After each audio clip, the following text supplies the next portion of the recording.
Undertale is a banger, but everyone already knows that. It's insane how people never stop being interested in this game. All you have to do is mention it in a search and you'll find droves of videos talking about it from all kinds of different angles to this day, many of them garnering hundreds of thousands or even millions of views nearly a decade after the game's original release. Endless Reddit threads speculating and theorizing, even subreddits dedicated to such esoteric subjects as the moral grayness of a specific character. 10,000 AUs run amok with fan bases the sizes of large cities, and no wonder. It's truly a work of genius, from the character design to the soundtrack, to the puns, to the fact that it was basically all made by what you might as well have called some kid in his mom's basement. Now, as you may know, I like to talk about themes, motifs, and symbolism. And one of the characters I've always found super interesting in Undertale, since it came out 8 years ago, is Chara. Undertale is a game full of mysteries and unresolved questions, but there's something especially curious about Chara, the first human who everyone mistakes us for, whom we know almost nothing about, turning out to have been the long-lost friend of Asriel. The only time they show up is at the end of the genocide route, mind-bogglingly serving as the devil incarnate, who takes control of you as you become increasingly evil, eventually dooming the entire world to non-existence and demanding your soul in exchange for recreating it. I was left thinking when I originally played the game, okay, but why though? Who were they? And why is it that they seem so inexplicably connected to evil, despite supposedly just being a dead child? See, we really need to appreciate just how incredibly bizarre and unusual this kind of character design is. Why is it that the first human, a seemingly innocent child, doppelganger of the player and long-lost friend of Asriel, Dreamer, should at the same time serve as a symbolic representation of evil incarnate? It would have been one thing if Undertale had some sort of devil character who shows up at the end, but no. Instead of the devil, we get the first human. It's just such a bizarre and unusual twist that deviates massively from established tropes. Though I suppose deviating from established tropes is one of Undertale's trademarks. So today, I want to explore both what Chara represents in line with the overall themes and motifs of the game, and then I want to try and understand why there is this bizarre connection between Chara and pure evil. Although people have already explored this topic, I think I have something to contribute. In line with the theme of the channel, I want to look at the symbolism of Chara seen from outside the game world first, and then we'll move on to trying to figure out what Chara actually is, seen from within the game world. Because this game is such a meme at this point, I won't be summarizing it, so if you're not familiar with the story of Undertale, go play it for God's sake, or at least watch one of the 1,000 summary videos already out there. So what does Chara represent?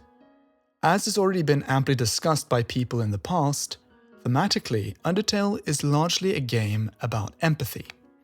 At once a commentary on the lack of empathy which is usually required by video games, but also a game which bravely presents the possibility of progressing in an entirely different way.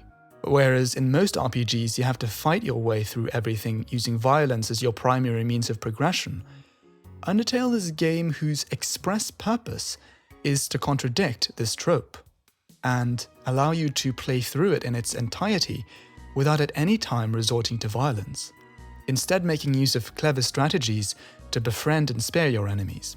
And as we all know, on the other hand, the game also gives you the option of the genocide route, embodying the diametric opposite of the actual moral of the story. By the way, I think the point of the genocide route is largely to make it clear how ridiculous it actually is to just go and murder every single enemy you encounter. Whereas most similar games take no notice of the player's genocidal tendencies, looking at you, Mario, Undertale actually shows you what should happen if you did such a thing. Everyone now hates and avoids you, rather than pretending you're just some average Joe. Anyway, whether you choose the pacifist route or the genocide route, a common element in any playthrough is the presence of determination. That enigmatic substance which grants human souls the ability to power through all adversity and even survive after death. I think the most important thematic element in Undertale is this relationship between good, evil, and determination. And I think we can understand the symbolic significance of Chara by examining the game through this lens. One of the most striking things that happen as we progress through the genocide route is that Chara's character is increasingly emphasized, whereas in the pacifist and neutral routes, Chara plays almost no role and is only mentioned at the very end of the true pacifist route. In genocide, on the other hand, as soon as you leave the ruins, Flowey recognizes you as Chara, and as you murder increasing numbers of monsters, Chara gradually seems to take control over Frisk, overruling the player by dealing fatal blows to Sans and Flowey. And of course, Chara infamously appears at the very end, when the entire world is at the precipice of destruction, overruling the player one final time by dealing the fatal blow to the entire world.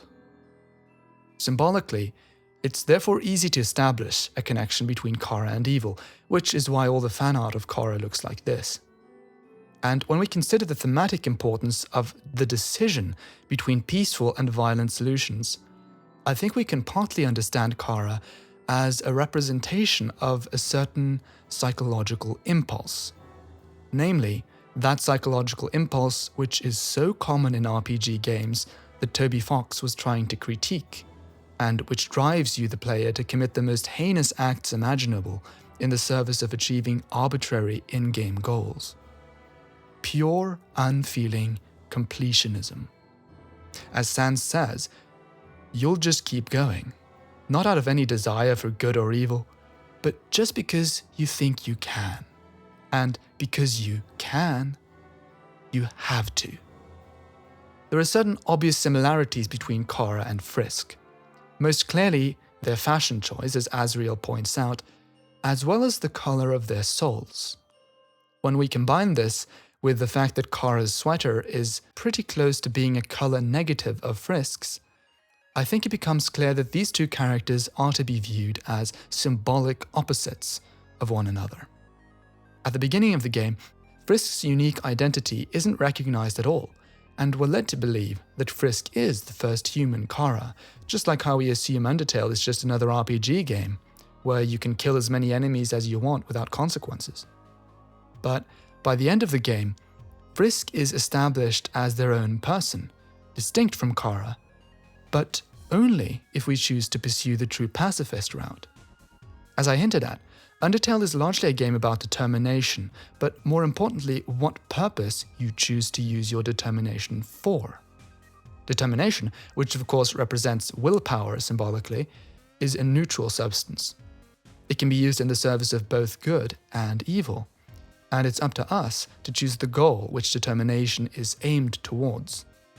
In light of these details, we can consider Frisk to represent determination when it's used for its best possible ends, when you persistently and unwaveringly choose the peaceful solution, when you refuse to not see things from others' point of view. This is precisely the opposite of what Chara represents, namely the application of determination towards meaningless destruction and arbitrary goals that serve no purpose other than to fulfill one's own selfish goals. In other words, on a more abstract level of analysis, while Frisk represents the impulse you as a player have towards empathy and the striving to understand others, Chara represents the impulse you have to play the game and find out what happens no matter what. Inasmuch as we all want to be good people, we can view Frisk as a symbol for the ego, the person you want to be, whereas Chara is the shadow, the questionable part of you which you haven't fully acknowledged as a part of yourself. The part wanting to reset everything after pacifist, crushing the happiness you established for everyone simply because of your own curiosity. The part of you which wants to kill every single NPC in the game just because you can. One can always say it's just a game, but isn't there something a little sick about it? After all, we've immersed ourselves in the game and formed what we experience as real bonds to these fictional characters, and yet, at the end of a run, we're still all too willing to revert back to the real world and say, oh, it's just a game, just so that we can sit with a good conscience and then proceed to reset and murder every single character. Now, let's shift from this abstract symbolism talk to the concrete plot and world building of Undertale itself. Why is it that Chara is used as a symbol for evil in this way? Why is it that Chara seems to grow in power from the moment you enter the underground during the genocide route, and manifests in some sort of physical form at the very end to take complete control over you? It's a simple question, but the answer really matters. If Chara wasn't inherently evil in some way, it would make no sense for them to gain power during the genocide route. Now, one theory is that they learn to become evil as a result of the actions you take as the player. But then, why doesn't Chara show up at the end of Pacifist too, except as a good person? Chara only gains some sort of metaphysical existence at the end of the genocide route specifically, so in my eyes it's obvious that the version of Chara which wakes up when Frisk falls into the underground is evil from the start. Otherwise, there's no reason why they should gain power from genocide route and take control of Frisk. The question then becomes whether that's true of the original Chara as well. We see many signs that the original Chara, at best, had certain problems. In the VHS tapes in the True Lab, we learn that, whether intentional or not, they laugh off the fact that their adoptive father became deathly sick from eating the buttercups they put in a pie, and it's also implied that they mistreated Asriel to some extent. We also learn of a plan Chara and Asriel engineered to have Chara commit suicide, so that Asriel could absorb their soul and breach the barrier keeping all the monsters trapped, and then proceed to collect 6 more human souls, so that the barrier could be destroyed. And this plan was apparently Chara's brainchild, not Asriel's. Chara was also the one who wanted to use violence to fight back when they were assaulted in the human village after carrying through this plan, and would have succeeded if Asriel hadn't resisted. At best then, Chara was what you might call a troubled child, but it's still difficult to conclude based on this that they were outright evil. So I'm with the Chara Defense Squad on that one for the time being. My own little game theory, though, is this. When Chara died and was buried under the bed of golden flowers by Toriel, they lost their own soul after Asriel, who had absorbed it, died, and his dust was scattered in the flower garden. But some way or another, they retained enough determination to maintain a kind of latent existence, one which was awakened, albeit in a confused state, when Frisk fell into the underground. At the end of Genocide, Chara says, "Why was I brought back? Our plan had failed, hadn't it?" The reason why Chara awakened and attached themselves to Frisk is probably because their souls are the same color, red, the color of determination. Otherwise, Chara should already have gone on a wild adventure with a second human to fall into the underground after them. There must have been a reason why they awakened with Frisk specifically. Now, because Chara lost their soul, they also lost their capacity for love and compassion, and so the only thing they retained were their negative inclinations, their hatred for humanity, and perhaps for the world in general, and their tendency towards violence, as we know from Flowey. These, curiously, are precisely the traits exhibited by Frisk in the genocide route.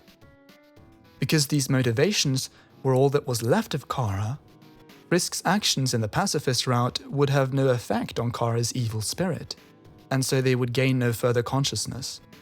But in the genocide route, Frisk's evil actions resonate with this soulless fragment left behind by Chara, and gradually lead to its total reawakening. Since the only things that are left of Chara after losing their soul are these evil tendencies, and since they've attached themselves to Frisk, Frisk's indulging in those very tendencies during the genocide route becomes the same thing as making Chara more powerful, because Chara literally is those tendencies, having become identified with them after attaching themselves to Frisk.